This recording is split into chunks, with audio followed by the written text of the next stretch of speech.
नमस्कार, मैं हूं यश खुराना। स्वागत है हमारे इस खास प्रोग्राम हल्ला बोल में। पहाड़ों पर बर्फबारी का असर मैदानी इलाकों में भी दिखाई दिया है। हरियाणा में बारिश से तापमान में गिरावट के साथ साथ मुसीबतों में भी बढ़ोतरी देखने को मिली है। देखिए प्रदेश के अलग अलग हिस्सों में बारिश से हालात किस हद तक बिगड़े हैं, रिपोर्ट आप देखिए।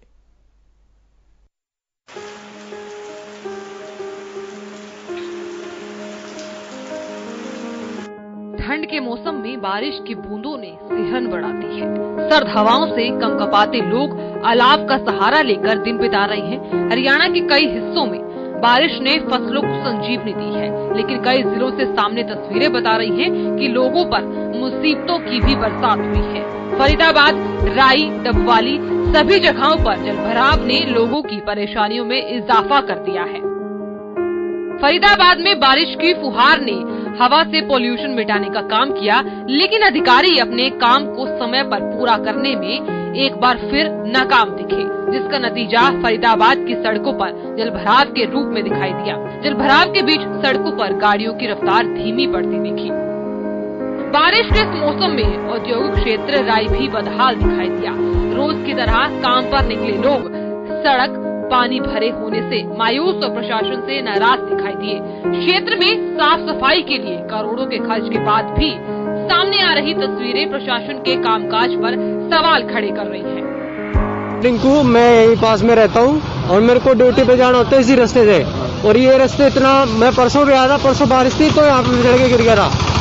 अब भी इतना पानी है कि मैं यहाँ से जा नहीं सकता, मेरे को आगे से घूम के आना पड़ता है। मेरा सरकार से एक अनुरोध है कि कम से कम इंडस्ट्रियल एरिया को तो ठीक कराए, वो जहाँ से इतनी सारी इनकम वो करते हैं। कम से सोनीपत में भी बारिश से जलभराव ने अंडरपास को जाम कर दिया। सड़कों पर भरा कई फीट पानी प्रशासन की नाक डूब हो रहा है। जिले में जल निकासी की व्यवस्था में कमी लोगों को बड़ी मुश्किलों में डाल रही है। डबवाली में हुई बारिश किसानों पर कहर बनकर बरसी है। गांव मुन्नावाली के नजदीक कालुआना माइनर टूटने से कई एकड़ फसल बर्बाद हो गई। खेतों में पानी घुसने से किसानों के ट्यूबवेल भी खराब हो गए। मौके पर कटाव को रोकने की कोशिश की जा रही है। भारी नुकसान से परेशान किसानों ने सरकार से मुआवजे की गुहार लगाई है। वही हरियाणा के कई जिलों में बरसात का ये मौसम मुसीबतों की भरमार लेकर आया है। फरीदाबाद और राई में बरसात के बाद हालात सामान्य हो जाएंगे, लेकिन डबवाली में हुई तबाही किसानों को हमेशा सताती रहेगी। Bureau report, Haryana news. तो तस्वीरों के जरिए कहीं ना कहीं एक बड़े सवाल खड़े हो रहे हैं। प्रशासन लगातार दावा करता है कि हम तमाम स्थितियों से और जो बारिश और मौसमी बरसात है उससे निपटने के लिए पूरी तरह से तैयार है, हमारा सिस्टम तैयार है। लेकिन तस्वीरें बहुत बड़े सवाल जहन में ला रही है कि आखिर प्रशासन क्या कर रहा है। तो पहाड़ों पर बर्फबारी का असर मैदानी इलाकों में भी दिखाई दिया है। हरियाणा में बरसात से तापमान में गिरावट जरूर आई है और एयर क्वालिटी इंडेक्स में भी सुधार देखने को जरूर मिला है, बेहतर हुआ है। लेकिन लोगों के लिए यह मुसीबत कई बड़े सवाल खड़े कर रही है। 4 तस्वीर आप देखिए। पहली तस्वीर फरीदाबाद की, दूसरी तस्वीर सोनीपत की, तीसरी तस्वीर राय की और चौथी तस्वीर डबवाली की। इन 4 अलग अलग जगहों की ये तस्वीरें हैं जहां पर लोगों को अलग अलग समस्याओं का सामना करना पड़ा। उदाहरण के तौर पर आप ये समझिए कि डबवाली की अगर हम बात करें तो वहां पर नहर के टूटने से खेत बर्बाद हो गए, फसल बर्बाद हो गई और किसान परेशान है। किसान कह रहे हैं कि आप हमें मुआवजा दीजिए। राय में आप देखिए जहां पर वाहन आ जा रहे हैं, आवाजाही कर रहे हैं, उनको तो परेशानी हो ही रही है। इसके साथ साथ जो किनारे खड़े जो लोग हैं, जो पैदल अपना रास्ता तय करते हुए अपने गंतव्य तक जाने की कोशिश कर रहे हैं, उनको भी परेशानियों का सामना करना पड़ रहा है। फरीदाबाद की तस्वीर आप देखिए जहां पर जो गलियां हैं, सड़कें हैं, वहां पर जलभराव हो गया है, पानी जमा हो गया है। सोनीपत की तस्वीर आप देखिए, ठीक इसी तरह की फरीदाबाद वाली स्थिति सोनीपत में भी देखने को मिल रही है। मतलब कि कुछ घंटों की बरसात और प्रशासन की पोल खुलती हुई दिखाई दे जाती है। तो इस मसले पर आप क्या क्या कहना है, तो हमें कॉल करें 0124482911 पर आप हमें कॉल करें। क्या आपके क्षेत्र में, आपके मोहल्ले में भी ऐसे हालात बने हैं क्या? चलिए, इस मसले पर हमारे साथ हमारे पहले कॉलर जुड़ गए हैं, ऋषभ आपका बहुत बहुत स्वागत इस खास कार्यक्रम में जुड़ने के लिए। आपकी राय क्या है इन तस्वीरों को देखकर? सर, सबसे पहले बात ये होना चाहिए, सरकार न्यू इंडिया और न्यू सिटी का नाम देती है। हाँ, हम सेंट्रल गवर्नमेंट की बात करें या तो स्टेट गवर्नमेंट की बात करें। हाँ, सबसे पहले हम बात करते हैं कि हरियाणा की मतलब मुख्यमंत्री कुछ दिन पहले बयान ही दिया था, 4-5 महीने बंद थे, तो उन्होंने बोला था कि हरियाणा में पानी निकाय को लेकर सारी व्यवस्था हो चुकी है और यही बारिश उनके सारे निकाय पानी व्यवस्था निकालने को लेकर सारे दावों के पोल खोलती चली आ रही है।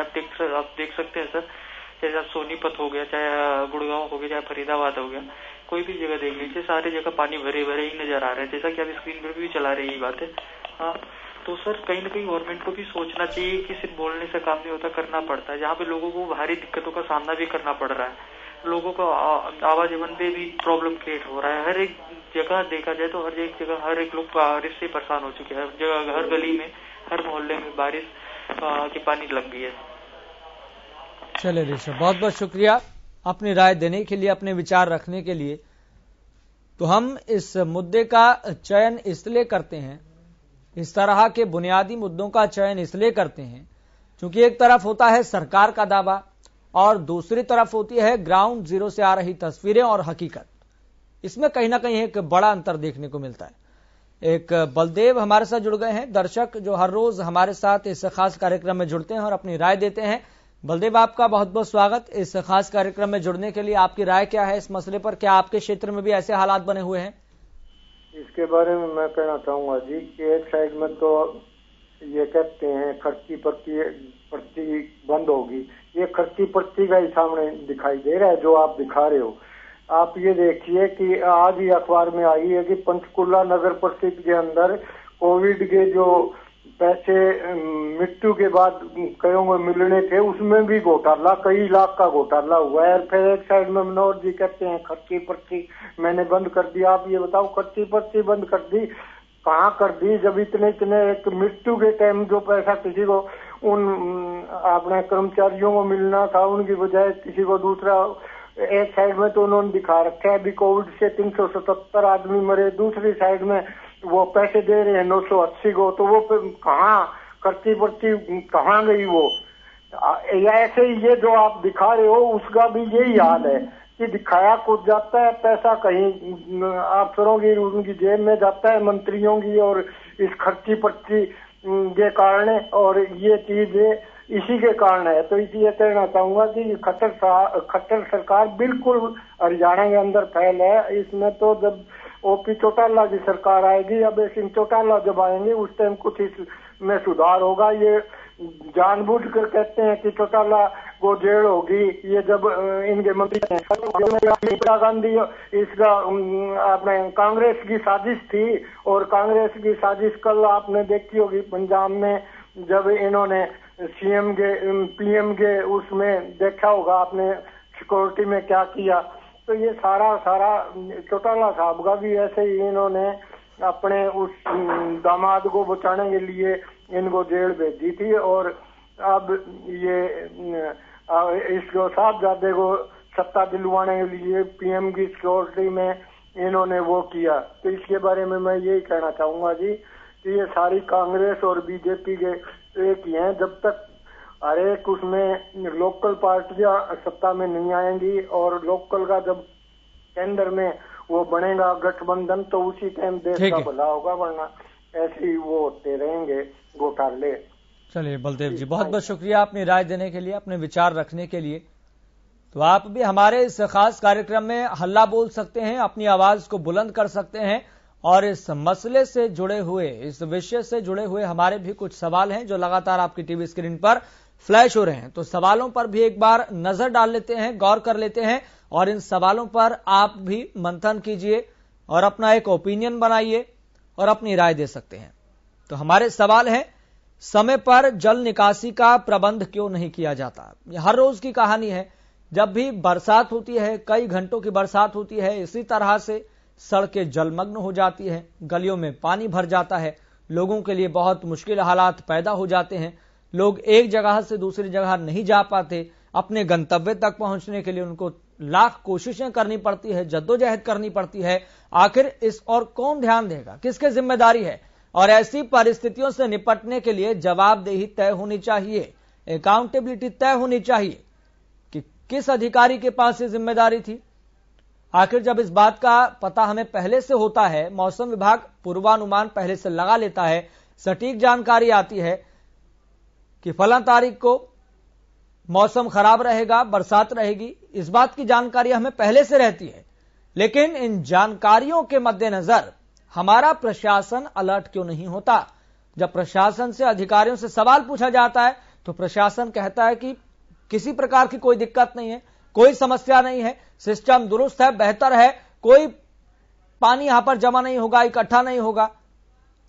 इसका मतलब क्या यह मानकर चले कि कागजों पर कार्रवाई हो रही है? इसका मतलब क्या यह मानकर चले कि हकीकत तो तस्वीरों में कैद है, लेकिन झूठ जो सामने बोला जाता है, ऐसे अधिकारियों पर क्या कार्रवाई करें? और ऐसे में सबसे बड़ा सवाल यह भी है कि जब मौसम विभाग पर सभी इतना भरोसा करते हैं, और जाहिर सी बात है कि मौसम विभाग की भविष्यवाणियां बिल्कुल सटीक बैठती हैं, हालांकि दुर्लभ परिस्थितियां रहती है कि कभी जो भविष्यवाणियां हैं, जो अनुमान है, वो गलत हो जाए, लेकिन जो मौसम विभाग जानकारी देता है वो बिल्कुल सटीक बैठती है।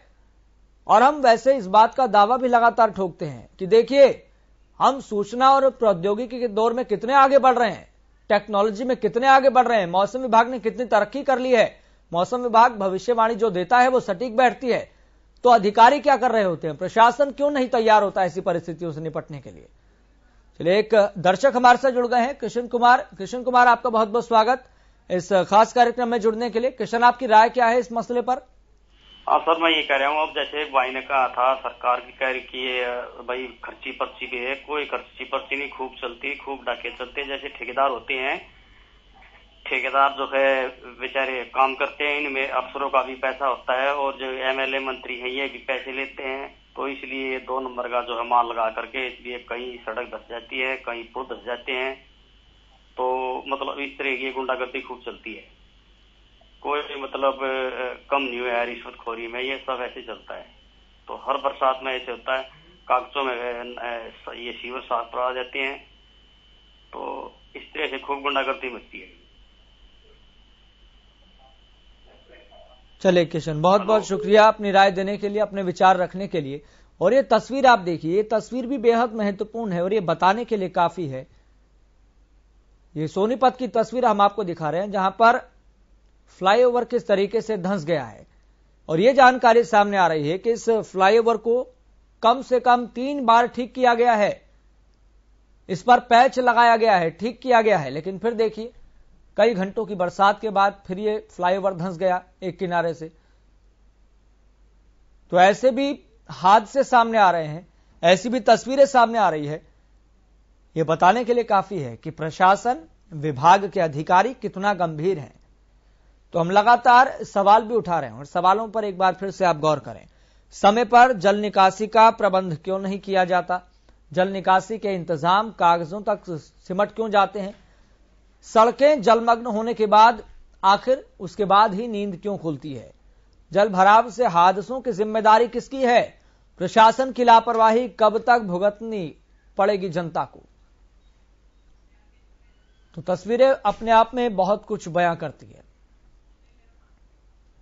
तो हमें कॉल करें 0124482911 पर, आप हमें कॉल कर सकते हैं, अपनी राय दे सकते हैं, और आपके क्षेत्र में, आपके मोहल्ले में क्या हालात बने हुए हैं इस कई घंटों की बरसात के बाद, वो तस्वीर और वो हकीकत आप बयां कर सकते हैं, अपनी आवाज को बुलंद कर सकते हैं। बशर्ते हैं कि अगर आप अपनी बात रखें तो मर्यादापूर्ण तरीके से अपनी बात रखें, आपत्तिजनक शब्दों का इस्तेमाल ना करें। देखिए यहां पर लोग किस तरीके से मुस्कुराते हुए इस भरी मुश्किल में भी अपने गंतव्य तक पहुंचने के लिए जद्दोजहद कर रहे हैं। यहां पर जब इस तरह की तस्वीरें सामने आती है, जाम लग जाता है, फ्लाईओवर का एक कोने का हिस्सा, किनारे का हिस्सा धंस जाता है, जिससे एक बड़ा हादसा होते होते बच जाता है, टल जाता है, तो क्या यह सवाल भी उठाना हमें पड़ेगा कि प्रशासन क्या एक बड़े हादसे होने का इंतजार कर रहा है? तो हरियाणा में बारिश से तापमान में गिरावट के साथ साथ मुसीबतों में भी बढ़ोतरी हुई है। तो प्रदेश के अलग अलग हिस्सों में बारिश से हालात किस हद तक बिगड़े हैं, इसकी तस्वीर हम आपको लगातार दिखा रहे हैं। तस्वीरें फरीदाबाद से भी सामने आ रही है, तस्वीरें राय क्षेत्र से भी सामने आ रही है, तस्वीरें सोनीपत से भी सामने आ रही है, तस्वीरें डबवाली से भी सामने आ रही है। तो मौसम विभाग ने तो अपनी भविष्यवाणी पहले ही कर दी थी कि बरसात हो सकती है, मौसम खराब रहेगा, ठंड बढ़ेगी, तापमान में गिरावट देखने को मिलेगी। इस तरह की भविष्यवाणियां, इस तरह का अनुमान पहले ही लगा लिया गया था। लेकिन विभाग के अधिकारी क्या कर रहे थे? क्या वो इसको लेकर अलर्ट नहीं थे? क्या उनको जानकारी नहीं थी कि बरसात होगी?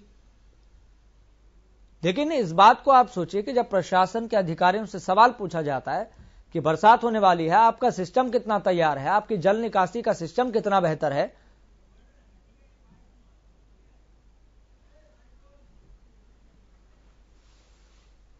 अपना सोनीपत है, शनि मंदिर के पास, गौशाला के पास लगा लो, ठीक है। यहाँ पे पानी भरा रहता है भाई, बहुत ज्यादा तादाद में। यहाँ से आने जाने में बहुत ज्यादा दिक्कत होती है। या गाड़ी हो, बाइक हो, आने जाने का गिर को बहुत ज्यादा प्रॉब्लम है। ये शनि मंदिर है जी, मेरा नाम महेंद्र सिंह है जी।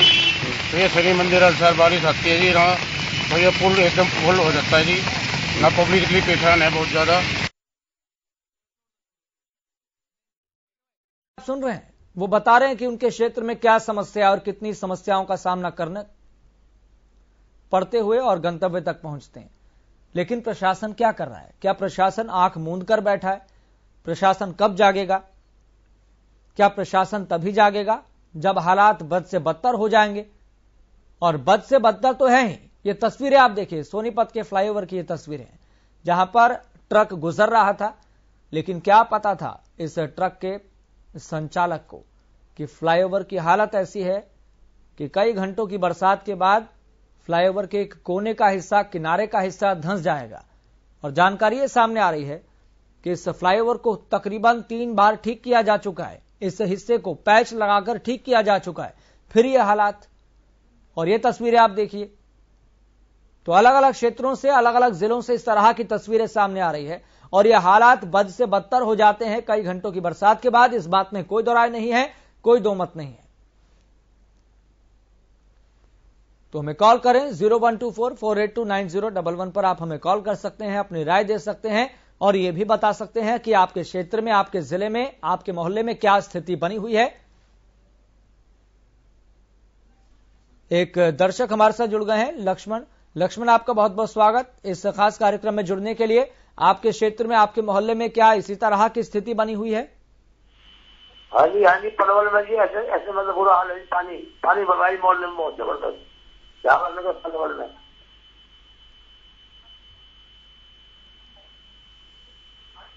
लक्ष्मण, आप अपनी बात कंप्लीट कीजिए, हम आपको सुन पा रहे हैं। हाँ जी, हम आपकी आवाज सुन पा रहे हैं लक्ष्मण, अपनी बात रखिए पूरी। इस समय बहुत पानी भरा हुआ है गली में जी, निकलने का बिल्कुल रास्ता नहीं है जी, बहुत बुरा हाल है इस समय। चलिए लक्ष्मण, बहुत बहुत शुक्रिया अपनी राय देने के लिए, विचार रखने के लिए। तो हमारे सवाल भी हैं और हर विषय को लेकर हमारे सवाल होते हैं जिसका सीधा सरोकार आपसे होता है, यानी कि जागरूक दर्शक से होता है, जनता से होता है। तो हमारे सवाल है, एक बार फिर से उस पर नजर डालते हैं। सड़क पर जल निकासी का प्रबंध क्यों नहीं किया जाता? जल निकासी के इंतजाम कागजों तक सीमित क्यों जाते हैं? सड़कें जलमग्न होने के बाद प्रशासन की नींद क्यों खुलती है? पहले से प्रशासन की तैयारी क्यों नहीं होती? जल भराव से हादसों की जिम्मेदारी किसकी है? तो इस मुद्दे का और इस मुद्दे को प्रमुखता से उठाने का मकसद यही रहता है ताकि आप जैसे जागरूक जनता की, आप जैसे जागरूक दर्शक की राय ली जा सके और ये जाना जा सके कि आपके दिलो दिमाग में, जहन में क्या चल रहा है। फिलहाल मुझे दीजिए इजाजत, देखते रहिए हरियाणा।